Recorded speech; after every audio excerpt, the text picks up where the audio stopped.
विधि से कथा श्रवण करे, पितरों के उद्धारणार्थ या अपने उन्नयनार्थ जब आप कथा श्रवण करें तो जो कथा के नियम बताए गए हैं, जो मर्यादाएं बताई गई हैं, उसको फॉलो कीजिए।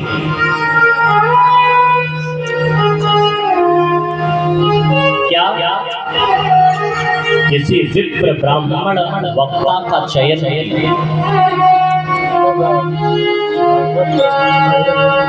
अभी एक त्वरित ज्वलंत मुद्दा बहुत तेज चल रहा है, इटावा का। हमारे यहाँ आज से नहीं, प्राचीन समय से कोई ऐसा नहीं कि ब्राह्मण ही संत होते हैं, ब्राह्मण ही वक्ता होते हैं, प्रवक्ता होते हैं।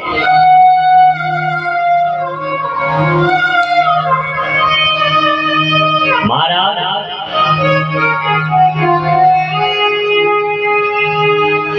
सदना दसाई का चरित्र हमने पढ़ा, रस्थान के दोहे, कबीर दास के दोहे कथाओं में गाए जाते हैं। ये भी अपने अपने हिसाब से प्रवचन दिया करते थे और इनके प्रवचनों को लोग आत्मसात किया करते थे। सबरी भीलनी का चरित्र हम लोग सुनते हैं, केवट का चरित्र सुनते हैं, और ये भी अपने समूह में बैठ करके, अपने घरों में बैठ करके भागवत चर्चा किया करते हैं। भागवत चर्चा परिचर्चा करने को किसी चीज को बंधन नहीं है, सब कर सकते हैं। कथाओं में बैठने के लिए किसी जाति, धर्म, वर्ग विशेष का कोई बंधन नहीं है। लेकिन व्यास की जो अनुष्ठानात्मक पद्धति है, उस पद्धति का जो नियम है, नियम के विपरीत यदि कार्य करोगे तो प्रकृति उसका दंड देगी। भागवत के महात्म्य में स्पष्ट वर्णन आता है कि विरक्तो वैष्णवो विप्रो। तो किसी ने कहा कि महाराज मान लीजिए विप्र कन्या हो, ब्राह्मण की कन्या हो, तो क्या वो भी चलेगी? तो शास्त्रों ने इस पर भी अंकुश लगाया, नहीं। आज कथाओं को व्यवसायीकरण कर दिया गया। तमाम यहाँ पत्रकार बंधु बैठे हैं और ये कथा तो महाराज पत्रकार बंधुओं के बीच में गाई जा रही है। महाराज आज कथा को व्यवसायीकरण की दृष्टि से, व्यवसाय की दृष्टि से लोगों ने इसको अपना धंधा बना लिया।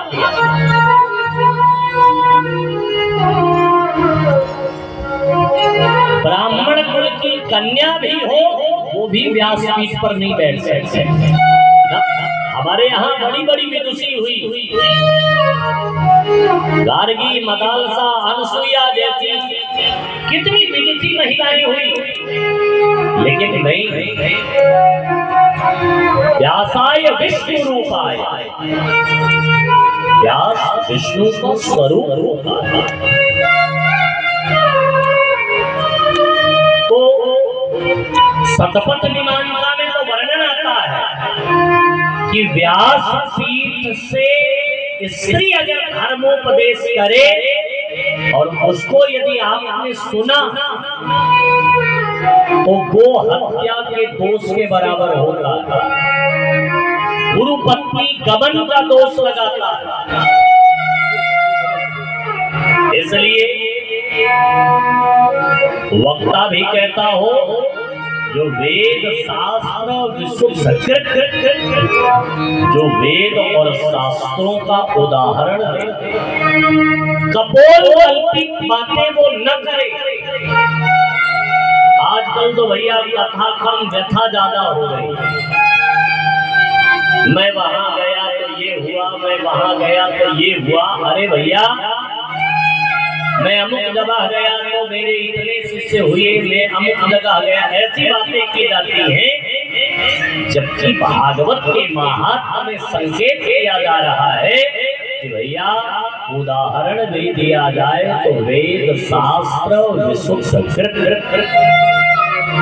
वेद और शास्त्रों से जुड़े हुए रामचरितमानस की चौपाइयां, गीता के श्लोक, विष्णु पुराण, स्कंद पुराण, पद्म पुराण के श्लोक, ऐसा उदाहरण भी। तो किस महीने में श्रेष्ठ रहेगा? कार्तिक में करें कि माघ में करें कि अगहन में करें कि आषाढ़ में करें, कब करें? बोले भैया दिनानाम नियमो नास्ति सर्वदा श्रवणम मतम। इसका कोई नियम नहीं है। और मैं तो हमेशा ये बात कहा करता हूँ कि अच्छे विचार जब भी मन में आवे तो उसे तुरंत कर, और गलत विचार मन में आवे तो इसे कल पर डाल दो, इसे कल करेगा।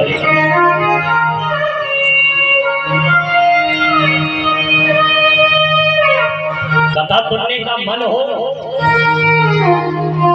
तो कल नहीं आज चलेगा। कुछ लोग कहते हैं महाराज अभी तो 7 दिन होगी, किसी दिन चलेगा। आज तो दूसरा ही दिन है, कल तो ऐसे ही बीत गया। ना ना ना, आज ही चलेगा।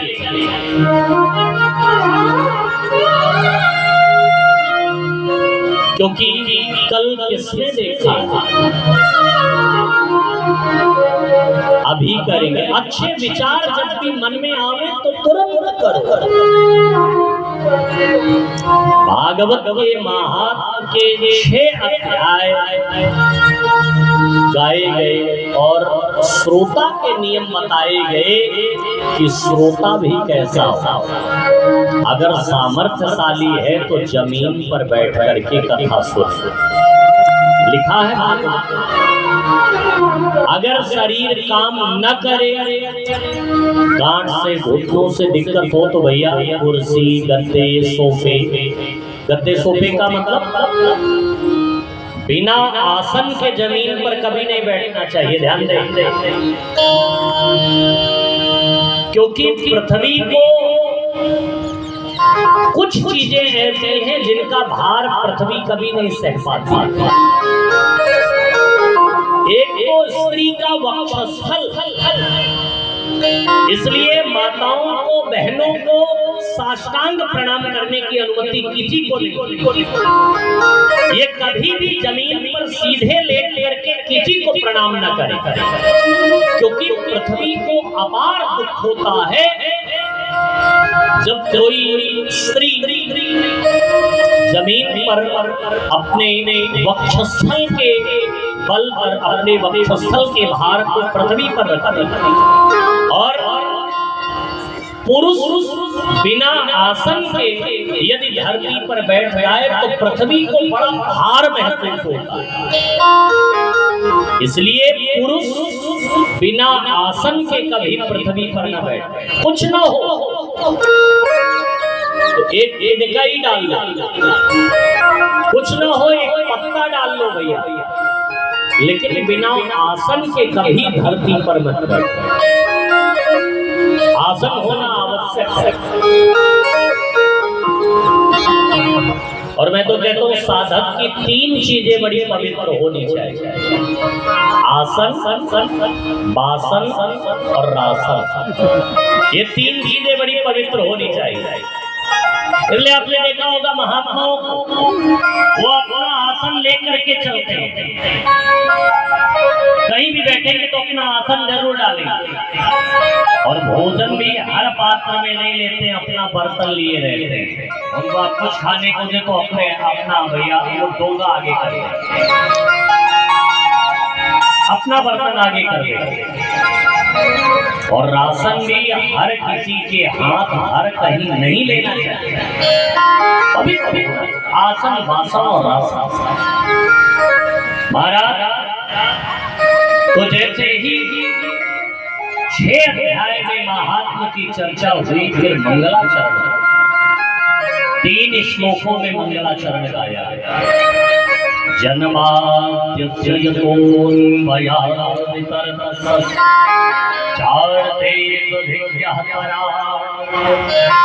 तेने ब्रह्महृदाय आदिकवये मोहयन्ति यत्सूरयः तेजो वारिमृदां यथा विनिमयो यत्र सर्वो मृता भावनात्वेन सदा निरस्तमोहम् सत्यं परं धीमहि सत्यं परम धीमहि। धीमहि शब्द कहीं और पढ़ा है, याद कीजिए जरा।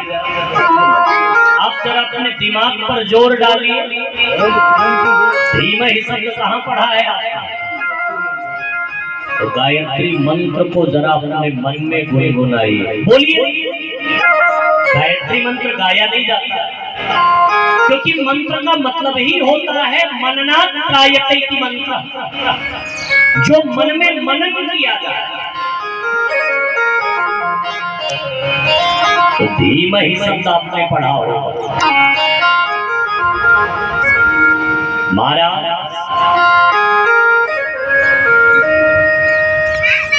धीमहि मंत्र गायत्री मंत्र में आता। और भैया आप जरा विचार कीजिए, ये गायत्री मंत्र साधारण मंत्र नहीं, वेदों का सार है गायत्री। ध्यान से सुनिएगा जरा, वेदों का सार है गायत्री और गायत्री का विस्तार है भागवत। क्या क्या क्या? वेदों का सार है गायत्री और गायत्री का विस्तार है भागवत। इसलिए भागवत का प्रारंभ पहले श्लोक में धीमहि शब्द ये संकेत कर रहा है कि भैया ये पुराण गायत्री परक पुराण। परमात्मा मेरी बुद्धि को परम सत्य की ओर प्रेरित करे। सत्य नहीं, सत्यम परम। तो सत्य क्या है और परम क्या है? सत्य किसे कहते हैं और परम किसे कहते हैं? तो गोस्वामी तुलसीदास जी महाराज सत्य का वर्णन करते हुए कह रहे हैं कि धर्म न दूसर सत्य समाना, धर्म न दूसर सत्य समाना,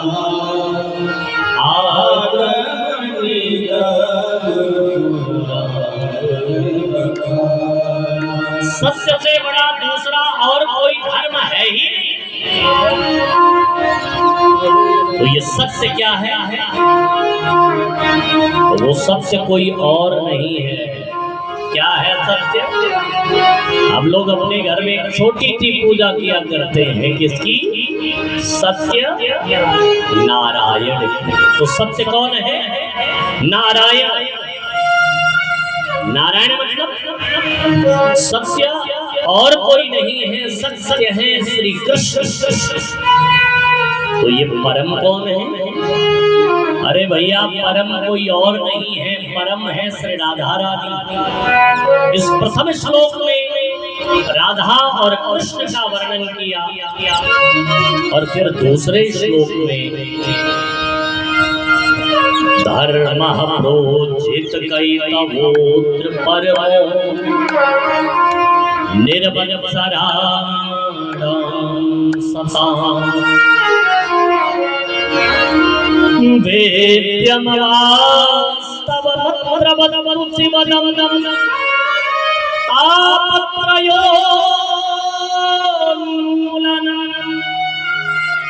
श्रीमद्भागवते महामुनि कृते किं वा परैरीश्वरः सत्यो हृद्यवरुध्यते कृतभिः शुश्रूषुभिक्षणा। अभी हमने भगवान की कथा सुनी नहीं है, अभी केवल अपने घर पर बैठे बैठे ये मन बना रहे हैं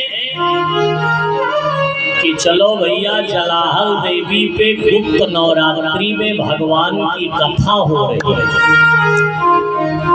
हम लोग भी सुनी आ रहे हैं। और जैसे ये मन बनाते हैं उसी समय सत्य हरिदि हरि अवरुध्यते, भगवान श्री हरि उसके समय उसके हृदय में उसी समय जाकर के अवरुद्ध हो जाता है। जिस समय वो ये मन बनाता है कि आज हम भी भगवान की कथा में चलेंगे, उसी समय भगवान आपके हृदय में आकर के बैठ जाते हैं। अच्छा कहती है ये कथा, बोले शिवदम। शिवदम का मतलब शिवम कल्याणम ददाति की शिवदम, जो परम कल्याणकारी है। आपके जीवन में कोई पाप हो, ध्यान से सुनना, आपके जीवन में कोई पाप हो, ताप हो, संताप हो, कष्ट हो, पीड़ा हो, और 7 दिन भागवत की कथा में नियम से आ जाओ, मैं गारंटी से कहता हूँ आपके जीवन के सारे पाप, ताप, संताप, कष्ट, पीड़ा मिट जाती है, प्यारे दूर हो जाती है। और ये मैं ही नहीं कह रहा हूँ, भागवत में गोपियां कह रही हैं कि तब कथामृतम तप्त जीवनम कविभिरीडितम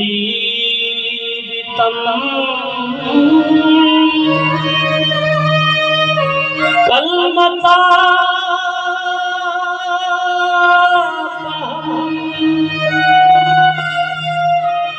श्रवण मंगलम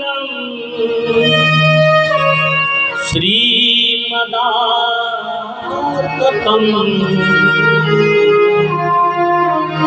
भुवि गृह्णन्ति ते भूरिदा जना। श्रवण मंगलम श्रीमदाततम भुवि गृह्णन्ति ते भूरिदा जना। केवल सुनने मात्र से मंगल हो जाता है।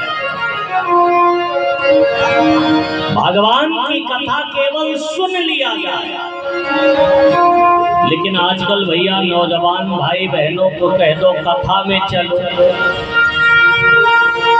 तो मोबाइल से फुर्सत कहाँ, जो कथा में चल उनसे कह दो कथा में चलो तो लोग हमारी कथा सुनने क्यों कर, बच्चों से कह दो कथा हमारी पढ़ाई थी, हमारा कितना नुकसान हो। मैं तो कहता हूँ भैया शिक्षा तभी सार्थक है जब आपके बच्चों के अंदर संस्कार होंगे, और संस्कार कहीं बाजार में नहीं मिलेंगे, ये कथाओं में मिलेंगे। आज की नवयुवती अपने पथ से क्यों भटकते जा रहे हैं? क्योंकि उन्हें कथाओं से संस्कार नहीं मिल रहे, उन्हें कथाओं से जोड़ा नहीं जा रहा है। इस कथा का मुख्य प्रयोजन क्या है? भटकती हुई युवा पीढ़ी को अपने सन्मार्ग पर ला करके खड़ा कर, और जब देश में कोई आपत्ति विपत्ति आती है तो कोई नेता राजनेता चिंता नहीं करते हैं। चिंता अगर किसी के अंदर आती है तो किसी संत के अंदर आती है। आपने देखा होगा, सुना होगा कहानी, कथाएं सुनी होगी कि गाधी तनय मन चिंता व्यापी, हरि बिनु मरहि निश्चर पापी। जो स्वामी जी के हृदय में चिंता हुई तुम्हारा इन कथाओं से नवयुवकों को जोड़ने का प्रयास करें, क्योंकि ये कथा ऐसा माध्यम है जो आपको असत से सत्य की ओर ले जाएगा। ये कथा ऐसा माध्यम है जो आपको अंधकार से प्रकाश की ओर ले जाएगा। ये कथा ऐसा माध्यम है जो आपको जीवन जीने के लिए एक नया मोड़ देगी। हमारा जैसे द्वितीय श्लोक का गान हुआ, तीसरे श्लोक में बड़ा गजब का वर्णन किया। क्या क्या निगम कल्पतरोर गलितम फलम सुखमुखादमृतरवसंयुतम पिबत भागवतम रसमालयम् मुहुरहो रसिका विभावुका। ये वेद कल्पवृक्ष का प्यार एक पका हुआ नहीं बल्कि लबालब गला हुआ फल है, और इसको खाना नहीं है, इसे पीना है। और ये सबके पीने के लिए है भी नहीं, दो व्यक्तियों के लिए। किनके किनके लिए? एक तो जो रसिक है, जो भावुक है, जो पिपासु है, जो भगवान को पाने